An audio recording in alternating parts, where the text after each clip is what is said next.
Terrific. We're live. After one or two kind of technical difficulties, I'm here with Bukky XC Evans and the founder of GEM, the Girls Excellence Movement herself, Juliana Kplorfio, as before. Now, what are we going to do in part two of our conversation? Here we are. Last time, we talked about cultural factors which made it difficult, even for determined parents, to create a sustainable positive gender stereotype in their girls. Negative stereotypes abound in our society, like girls become nurses and boys become doctors, stereotypes which are often backed up by religious attitudes and beliefs. In part two, which is today, I'm going to look at other blockers to giving our daughters an equal future, including the part economics and education have to play. But first, let me introduce you once more to my guests. They are GEM founder Juliana Kplorfio. Say hi, Julie. Hi, everyone. Hi. Terrific. And Bukky Evans, the project lead for the GEM Girls Excellence Movement Sexual Assault Awareness Month campaign. You know Juliana already, but Bukky is a farmer, a partner at Gap Auto Services Limited, enactus Business Advisory Board member and alumnus, a gender equality activist, and the director of operations also at GEM. So we know the people who know where the bodies are buried when it comes to gender equality for girls in Ghana. Now, you know, when I read your res, Bukky, it said farmer. I thought, wow, okay. So, what kind of farmer are you? Well, I am, and I deal in livestock, basically. Okay. So I raise chicken for eggs and their meat. Okay. How long have you been doing that? Can I ask? Since January. Of what, this year? Yeah. Fantastic. You're so brave. Now, what is the enactus group? Just very briefly tell us what they do, because you've been through the enactus program yourself, I take it. That's right. Okay. enactus What is it? enactus is a community of students and academic leaders, as well as business persons who come together to see how best they can create a lasting impact in our societies. So what usually happens is we engage students, and when I was a student, I was part of the organization. Right. So we engage students in the various campus, universities, and polytechnics, and then these students go out into their communities, especially in the rural areas. But these days, we are bringing it down to the urban areas as well. And then they identify needs in their communities, and then figure out how they can actually solve these problems. And during that process, they are able to pick on the problems that they can address in their communities, and then it translates competition after that. So it just doesn't stay there. So all these schools that have undertaken projects, various innovative projects in their community, come for national competitions. And that is where I come in, because I'm part of the board that actually facilitates and prevents. So they compete based on their project, and then the judges are able to, and Juliana the judge, and then based on the criteria, how sustainable the project was, the economy of the project, and every other key issues related to the project are evaluated. And based on that, the proceeds to what we call on the international stage to present their project, and wins carries the day, and they are given more awards and more funding to even, do their project on a more larger scale, impact a wider range of people. Terrific. Look, it sounds really, really, really positive. And of course, it brings the kids, well, students, young people's learning to life, because it's being given practical application. Now, this is all very exciting to hear. Now, I'm going to flip back to Juliana for a moment. Juliana, when you started GEM, what were your goals? What made you start it? Thank you so much for having us again, and hi to everyone listening. Mm-hmm. Yeah, what made me start GEM, I started saying the last week, is two things. One is personal, and one is the desire to make change. The Right. personal one was growing up and not really having anyone really direct me on my future aspirations. And when I even dare to express aspirations, I was told that I like building castles in the air. Right. So I decided to come up with GEM to be the gap, the bridge that is there to provide young girls what I thought I lacked growing up. So that was one aspect of starting GEM. So we exist to inspire girls to aspire to greater heights. So no one tells them. So we make it normal to actually build castles in the air and take steps to make those castles a reality. The second push came when, as I grew on the public service leadership ladder, the higher I went on the ladder, the lonelier it got. The fewer women I met in the decision-making arenas, and I felt that our voices will be more amplified, and we will be able to make lasting changes or bring women issues to the fore and into policy decisions better if we had more women in leadership. And that was the second drive to start the Girls Excellence movement. Okay, so in terms of having the movement now, right now, for example, you're running what you call the Sexual Assault Awareness Campaign. Tell me, what other activities does the GEM put together? Okay, so GEM's main flagship program is called Inspiration on Wheels. So we call it GEM Inspiration on Wheels, where our focus group is senior high school girls. We feel that if we capture them at that age where they can really understand the concept of leadership, and every other concept we are trying to push to them, then they get to uni and they are able to experiment whatever it is we've taught them. And then they come out of uni very ready to take on leadership wherever they find themselves. So we go to senior high schools and we run models with them. So we have 9 models, namely the GEM STEM model, where we encourage girls to go into STEM education. That came as a baby when we met a Ghanaian physicist who is based in Seattle in the United States. He was so in love with GEM, but said that we didn't have a science field, so she made us come up with the GEM STEM field. And that's to fill the gap that exists in STEM careers. Research says that only 1% of women who even venture into the STEM education actually go into STEM careers.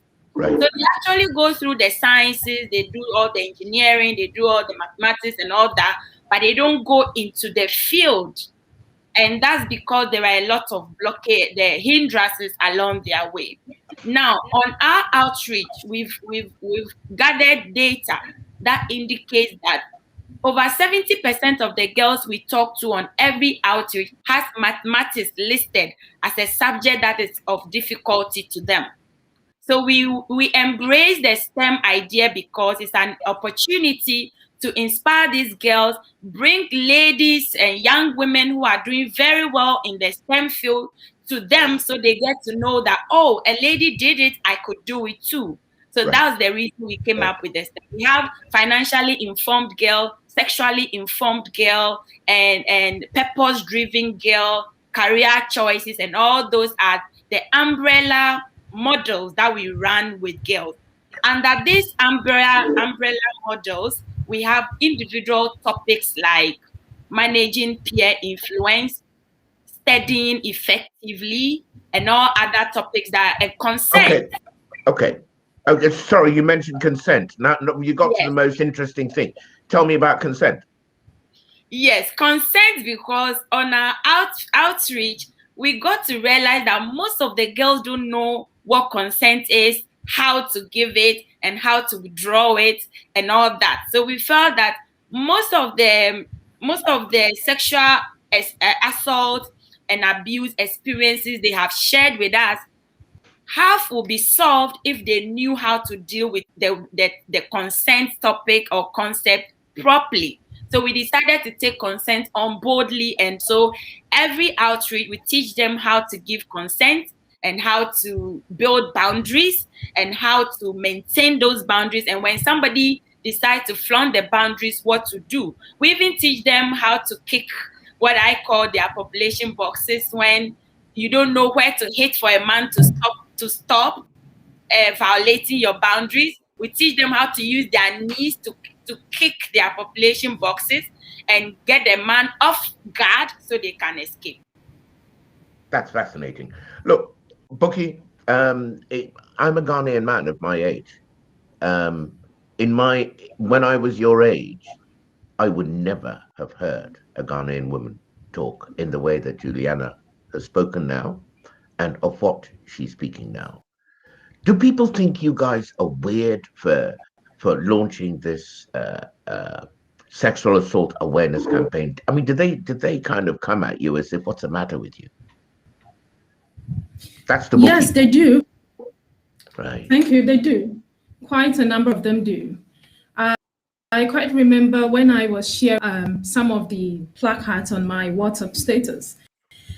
One relative reached out to me and said, I think this is debatable. And he was talking about the placard with the inscription of you need my consent before you hug me, or hugging me without my consent is sexual assault. Right. So he says it's debatable. I said, no, it's not debatable. So, and I had to use his daughter as an example. It could hit home actually. Then it becomes different. Once you bring it home, it's different. For every man, it's everybody else, and then it's your daughter. You know, when it's your daughter, it's different. Carry on. That's right. So what we have realized is the issue of sexual consent itself is so, on one angle, it's really vague on the minds of a lot of people, only girls, men and women in general. So people do not really know what constitutes consent and what doesn't constitute consent. Now, this was our business that day, and this is our business for the month. We are educating people, trying as one, to explain to the world, to explain to Ghanaians, to everyone who cares, that if you do A, B, C, D, these are the repercussions. If you do B, E, F, G, H, these are the other repercussions. So you do not know, hugging someone without their consent is sexual assault. Okay, I'm telling you, awareness has been created. You do not know that if you touch her bum without her permission, that is sexual assault. Then we have told you. Secondly, we also wanted to take this opportunity to communicate to the girls how we can prevent sexual assault in general.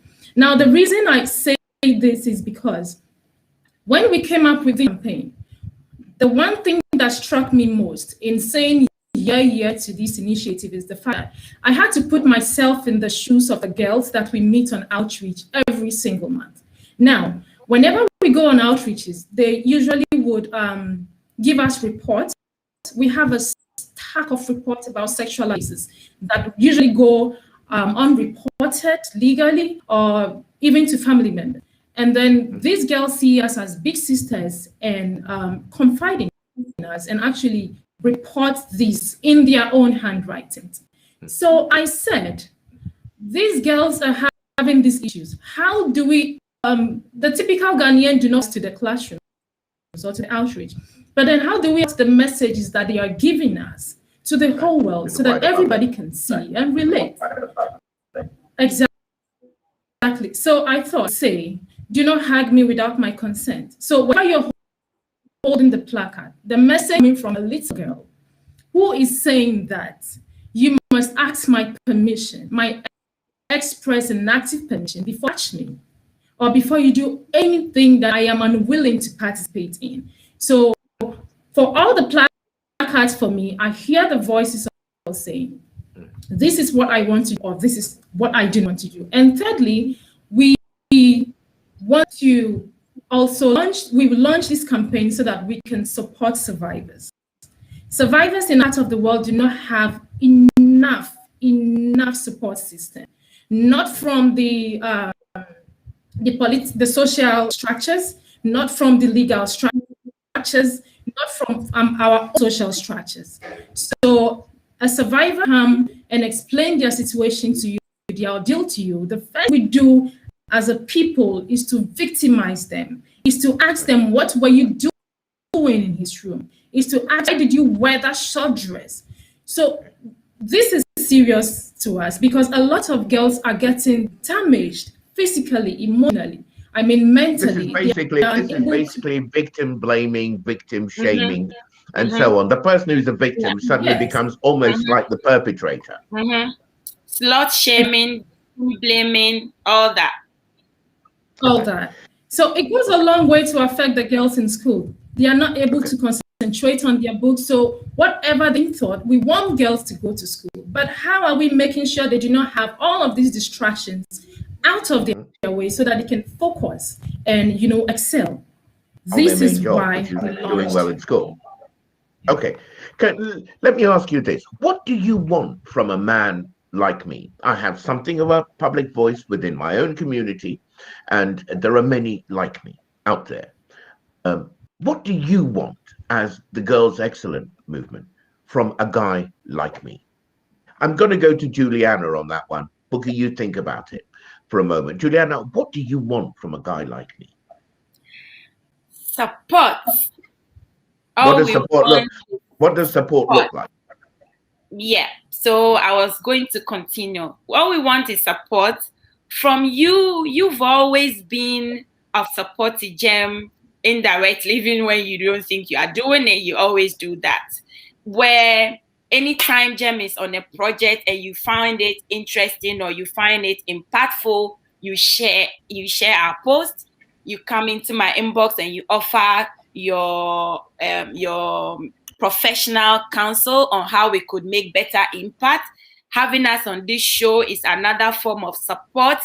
Financial donations could be another form of support. So people, especially men who are in decision-making position, could invite us and pick our minds before they make decisions that would affect women in their communities and girls, or women in their working environment, and even girls in their families. We would be available to do that. We meet people like you who have media platforms, give us all the support we need to create the awareness and make it go wider and far. Because one thing that stands out for me anytime we come back from outreach and we are going through the survey document is when there's a question that says, what do you want Gem to do next? And the girls go. The dominant thing that the girls write is two.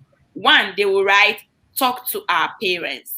The next one, talk to boys. It runs through. I can get you scan documents for you to go through for yourself. So even the girls know that we need to talk to the stakeholders in order to create an environment for them to grow without the fear of sexual assault.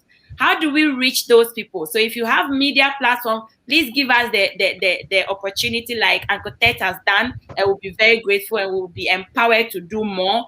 If you can support us financially, we'll be very happy. If you have skills. If somebody wanted to make a financial donation while I'm here, let me, you might be shy. How do they get in touch with you? I need a website? Yes, we have a website. Okay, what is it?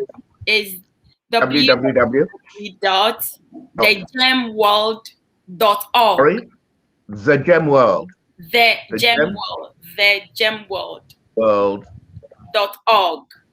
And you can get there and just click the donate button and you'll be able to support. So we have things you can support. We have the sanitary pad project that you can support, where we are standing in the gap, providing sanitary pad for girls who cannot afford sanitary pad. As we stand in the gap, we need financial support. So you can go there and click on donate sanitary pad. We also distribute mathematical sets. It's our means of encouraging the girls to take on the STEM subjects. So math set is a symbol of inspiration to them. And you can go there and click and donate on math set. It takes 20 cedis and you'll be supplying 4 mathematical sets to 4 girls. It takes amazing. 20 cedis and you'll be supplying a girl a whole term of sanitary pad, 20 cedis, which is like, if I tell you it's $5 or $10, that should be 50. Yes, to take care of a girl. And you could also support us with your professional capacity. Sometimes we need guidance. You can also come and serve on our board. Well, I put that out there. If you look on the Ted Kofi media stream, I have put your website now, and also what people need to do when they get there. Now, let me ask you, this is a social question, and it's not loaded at all. I'm just asking you because I want to know what you actually think. Bukky, are you a feminist? I am a feminist. You are? I am a feminist because, yes, a full-blooded feminist for that matter. Because I believe in the political, the social, and I would say the economic quality of both sexes. For me, it's a 50-50 affair, all the way to the top. I like that, and I love the confidence with which you stated. Juliana, do I have to ask you this question, or is the answer so obvious that it would be a waste of airtime? You're a feminist, right? Yes, my brother would say, take your feminism away from here. Anytime I take it to family decision meetings. Okay. No, that's a typical kind of social reaction to that sort of thing. Now, can I ask, what kind of support do you get from celebs and politicians? But I mean, everything you've said here, I mean, it's wonderful, but you're not asking for the moon. You're asking for some, what I consider to be fairly basic fundamentals for our young daughters to get a crack at a reasonable life in their future. So what kind of support do you get from politicians and, dare I say, the celebs in Ghana? For politicians, if I said they don't support, then I'll be lying. Is because we never really boldly approached them. And the reason was that we were afraid we will be branded a political group. Excellent. And in Ghana, once you get branded, once the party that you are branded with is no longer in power, then that's your end. You lose credibility. Nobody wants to support. So we've been guarding ourselves not to wear or be seen as wearing any political color. So then we hardly approach them, because for politicians, once they do something, they want publicity and they want to be seen as having done it. So, we haven't publicity pictures. But then at my office, I would say that any politician there that we have approached, whatever amount we wrote, they gave to us. So the Chief of Staff, Honorable Akosia Frema, has given us money before. The former Deputy Chief of Staff, who is now the Minister for Lands and Natural Resources, Abu Jinapo, has given us money. The President's Communication Director, Eugenia Ahin, has given us money. The President's lawyer, the Vice President's Secretariat, Dr. Frimpong. So anyone we've approached, the Director of Hospitality at the Presidency, so you've done a pretty good job. Okay, that's fine. That's fine. So I mean, this isn't, I'm not here to promote their political causes, but the point is made that you're getting support. Yes, I get that. When we approach them in their individual capacities and we ask for boxes of sanitary pad, they give us. But we haven't really targeted politicians. For celebrities, I remember you've given me this counsel before, but we haven't approached any yet. Okay. We'll approach one soon. Okay, terrific. Look, I'm going to go on to the next.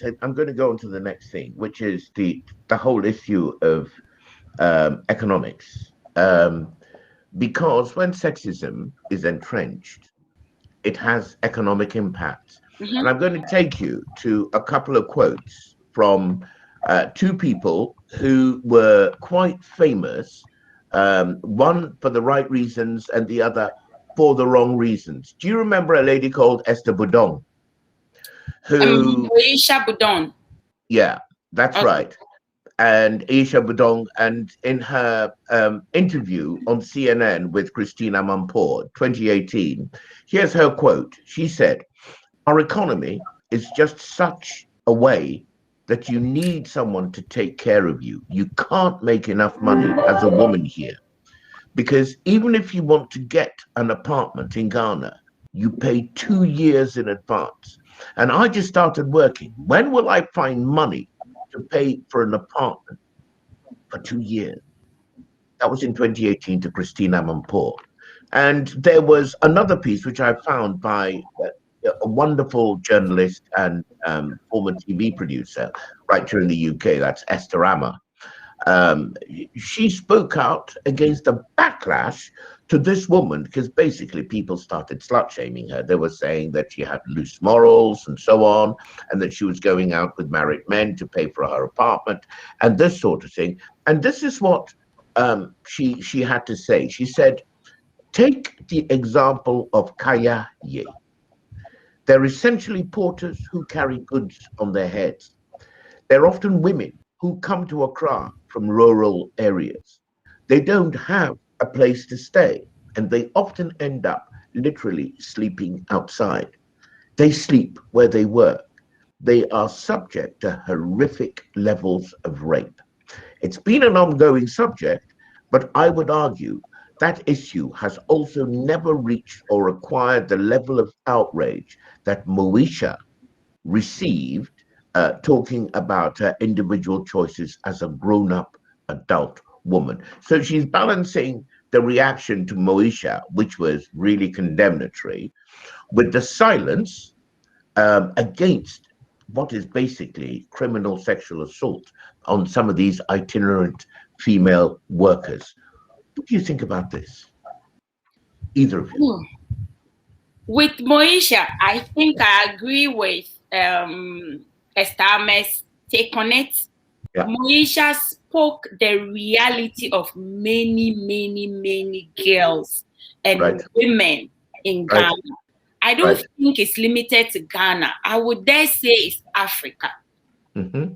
It's because of the hindrances on the way of a girl in trying to reach financial freedom. And so our economic system is structured in such a way that it starts the woman off at the losing end. And as you struggle to climb, there are hurdles. These are hurdles that some women have been able to surmount with bruises to show for it. Others have been able to overcome it with scars to show for it. Others died in the process, and others, like Moesha, exist to tell the tale. I felt that the backlash was our, you know how in our culture when things are happening that shouldn't happen and yet we don't really want to face them. When such truth is brought out in broad daylight, especially on an international platform, we feel ashamed that it was behind our doors and we couldn't do anything about it. So our collective shame is what we turn upon the victim, and then we blame the person who brought it to light. The message. Yes. So we shoot the messenger instead of addressing the message. So I felt that if I were in a decision-making position, Moesha's statement, if I was even a religious leader, Moesha's statement should be a wake-up call to do something about the problems that young girls go through. Okay. Let me give you one example where a young girl completed senior high school. The father is just a driver. The mother is a petty trader. There are 6 children. She's the first. She goes to get a job in a hotel, started saving money. Her mindset was that she was saving money. So she goes to hotel management school, which is a quicker way of getting an education and getting into hotel management, because sometimes it's 6 months, sometimes it's a year, and then she could pay while she was working. Right. Before she could say Jack, The owner of the hotel, who also doubles as the general manager, sets his eyes on this girl, his predatory eyes on this girl. And it's been one torture to the other. It got to a point, the moment the girl gets into contact with him, she starts shivering, she becomes absent-minded, she doesn't know what to do because she keeps saying no. And other girls around her have already agreed and done it, and they have their peace of mind. And she insists she won't do it. She's just there to work. And this man frustrated her until she told the man she wanted to resign. And her reason for wanting to resign was the sexual harassment has become too much and she wants to leave. This guy convinced her that that's the end. He's not going to do it again. She was a good staff. She shouldn't leave. 2 days after that encounter, the guy called her into his office, gave her a brown envelope to go give to somebody. She got to the place and couldn't find the so-called brown envelope. She called this guy and said, I think I've lost the money in the envelope you gave to me because I can't find the envelope. This guy said, oh, it was a Friday. This guy said, don't worry. Why are you crying? Just come back. The girl goes back and this guy starts fondling her. She resists and runs away and leaves. The guy called her throughout the night. She didn't respond. The next morning, police were at the house to arrest her mom because they couldn't find her. They arrested her mom, waiting for her to show up to bail her mom so they could arrest and detain her. While that was going on, this gentleman was calling her to say, if you agree to this, you will have a smooth ride. I will do A for you. You want to go to hotel management, I will even take you to Dubai to do it. That is the man. And when the girl refused, now we were told to, when I got involved, we were told that the so-called envelope contained 15,000 Ghana cedis that we have to pay. The unfortunate thing is that this girl didn't keep any record of the harassment. So we can't even get any legal recourse for this girl. So the family is forced, together with my support, to pay this money to rescue this girl. This is the picture Moesha created, and we wanted to kill her. This is the girl. Moesha chose that, okay, the system is difficult. I want to depend on a man and succeed. Society said, why do you do that? You need to go and find work. Okay, society, here is my little girl, a Ghana little girl, who chose to go and work, and her boss wouldn't let her. She worked for 8 months, gathered 8,000 Ghana cedis, planning to go to school. This man ended up taking 15,000 Ghana cedis. Did she go or did she come? In Chile, would say, "Okoya no buy." So at the end of the day, Moesha was right. And the problem about girls and financial sustenance and even freedom is huge. And Moesha painted a quarter of what the picture looked like, and we were screaming. Okay. Bukky, can I ask you this? A couple of years back, there was quite a scandal about sex for grades in the educational process, right at the top of the University of Ghana and various other kind of high-level African educational institutions. Now, school is a place where a person is supposed to be safe. This is the holy grail of the purpose of your life. You're there to give you the qualifications, to pull you up through life and make you a productive member of the society we all share. Excuse me, I have a terrible cold and it landed on your patch. So if I'm sniffling a bit, please forgive me. Now, here's the thing. It's not the other thing. Let me reassure you on that. Here's the other thing. What do you make about harassment of young girls within the educational system? Bukky? Did you hear me? Uncle Ted, if you Yeah. recently announced an expose on this whole sex grades, and we could see the reaction from society in general and how they responded to this. As usual, some backlash went to the victims or the survivors. Well, unfortunately, just like what Juliana asked about the financial inequalities that make girls find them in certain situations, is really the same thing around the educational sector. So The sex for grade is so ingrained in the education. It's become a culture in especially the tertiary. And even the saddest part is the channels for reporting these activities are so ineffective. I have been a student. It happened firsthand. And it's so unfortunate we have to go through this. Young girls would study, or whether or not they study, I feel that whatever they deserve should be given to them.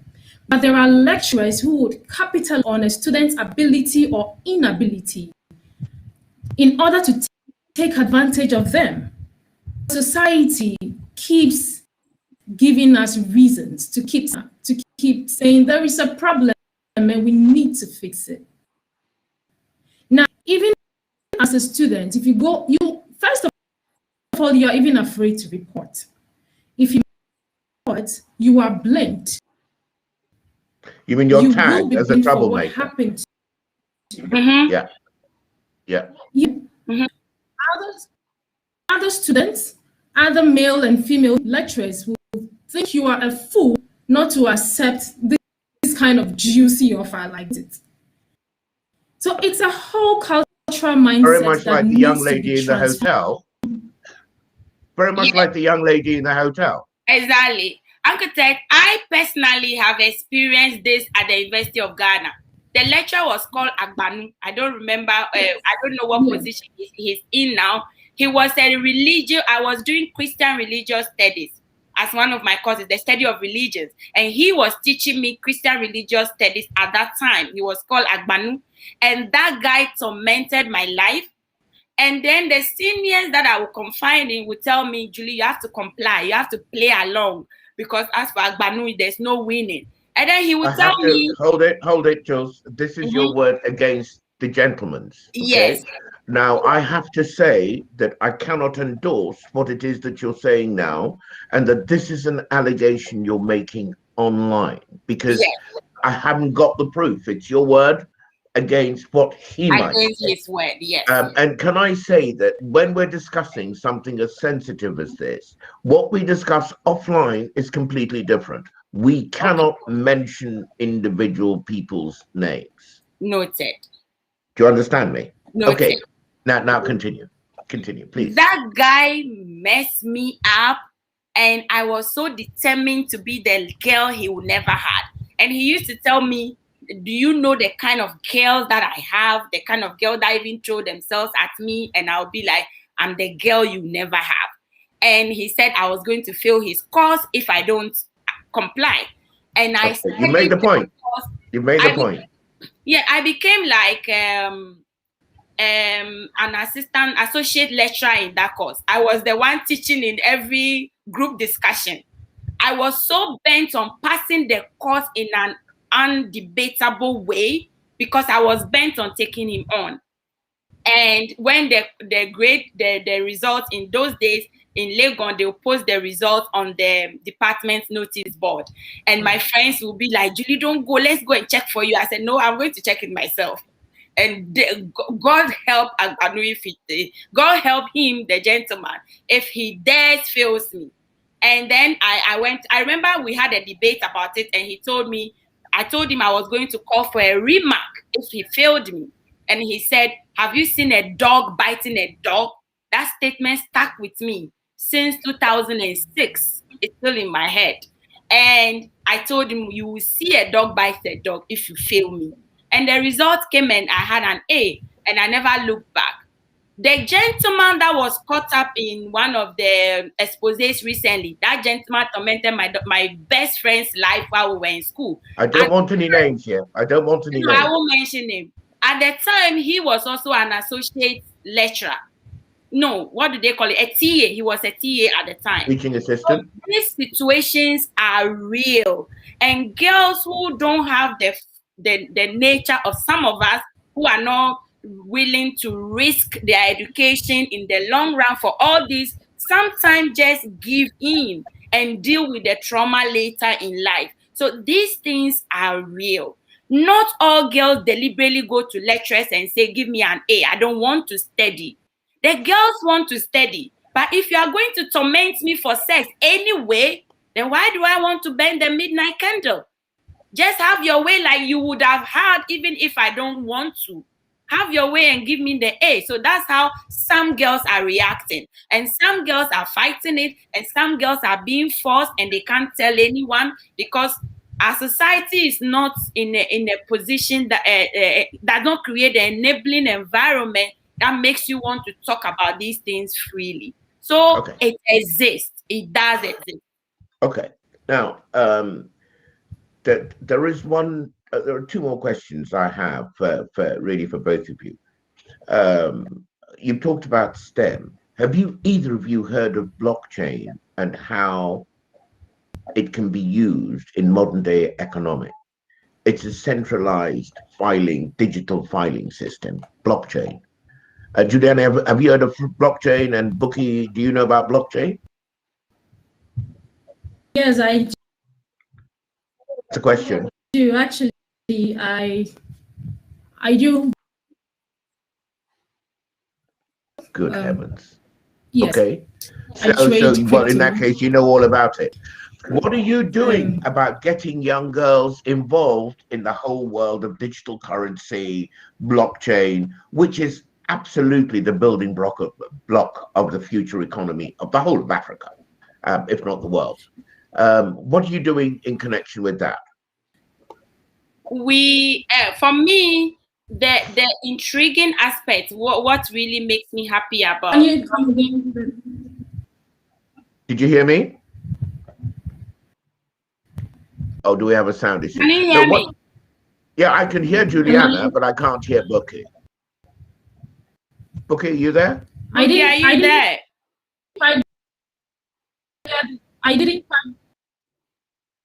She didn't hear the question. Yeah, it's breaking up from my end, but I didn't quite get the. What are you doing to encourage young girls into the world of digital currency, digital sciences, on which the future of Africa is likely to be built? Okay, so Juliana, go ahead. Yes, we have what we call the financially informed girl as an umbrella model.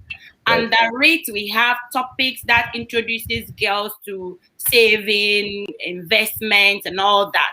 So under that, before you mentioned it earlier in one of our discussions, I never thought about us introducing it to the girls at this age. But when you mentioned it, I started thinking we need to include it under the financially informed girl umbrella and teach girls how to go into it and invest and trade and towards their future. So we are going to go into it, but it wasn't something we were dealing with under the financially informed girl yet, but it fit under it perfectly. So we're going to because in that way I can suggest that you ought to find out about the Pan-African Tech Foundation. Okay. One of their stated polar goals is to get young women into tech. And a very big part of that is the whole idea of digital currency, cryptocurrency. In fact, I know a Nigerian lady called Owejiri, who has made a fortune out of digital currency and claims that she can pull anybody out of poverty into economic independence by involvement with this digital currency. I'm going to put a link to her organization in this chat. Now I'm going to wrap this up. It's been a long evening and my nose is still streaming. So fortunately we're socially distanced, so you're safe, whatever it is. But let's say, for example, that you are now, I'm going to ask this to each one of you, that let's say that you are the Minister for Equalities. I want to know 3 things that you would do. Starting with you, Juliana. You first. First thing. 3 things. Specific things. Specific. Yeah. So first give girls a future. Go ahead. First will be including gender studies in the education curriculum from KG till. From where? Including gender studies. Right. From where? From kindergarten. Okay, right. Age appropriate gender studies discussions and everything from kindergarten till adult years when they get into the job market.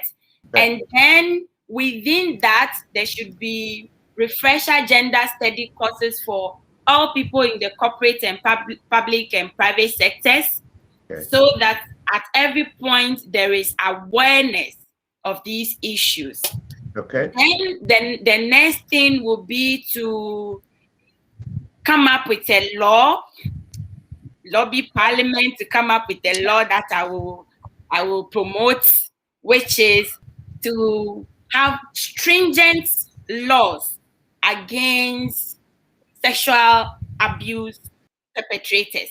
Like rapists, instead of getting some paltry 7 years and that, they will get chemical castration. So, so convicted, not just reported, convicted rapists and other sexual abuse perpetrators will get chemical castration. That would be number 2. Number 3 will be to make a new policy that takes off the task, especially, first of all, takes off the classification of sanitary pad and other menstrual hygiene management products. Female hygiene products. Yes, we have currently classified them under the GRA regulations as luxury products, but they aren't luxury products. I don't find any luxury in menstruating. So, and because it's classified as luxury, it is taxed.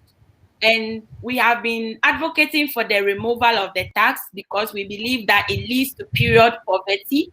And so the third thing I would do is to make sure that that tax is eradicated and sanitary pad is distributed in schools, just like it is in some in Scotland and other places. And recently, London took off the tax, and New York took it off, so we can do same.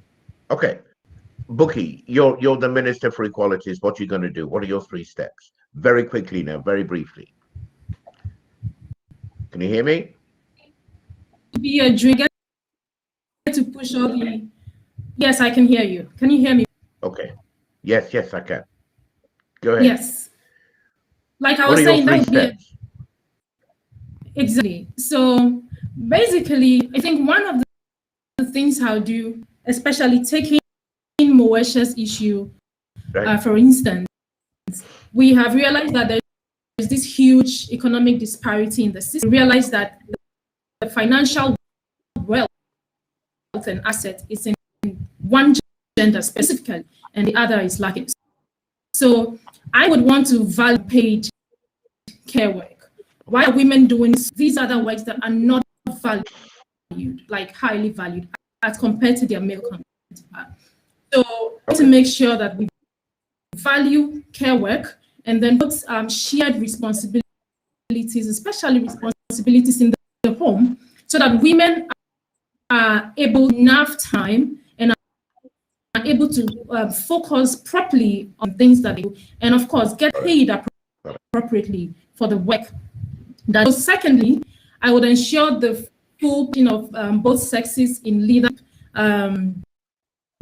areas and in key decision making. I am still struggling to understand why in top hierarchy management, in political organizations, we have just a pathetic number of women. Women are in charge of, producing the world's human resources. In that position, then we also should be in the position of making the right decisions or the well-informed decisions for the proper advancement of the people that we bring forth into the world. So I will be looking at a 50-50 representation as much as possible in leadership spheres in our country. And then that takes me again to right to economic resources. Why don't women own enough properties? I have this no, what's your third idea? What's your third idea? Sell Ghana today, and we want to sell it to what is your third idea? Can you hear me? The women in one What is your third idea?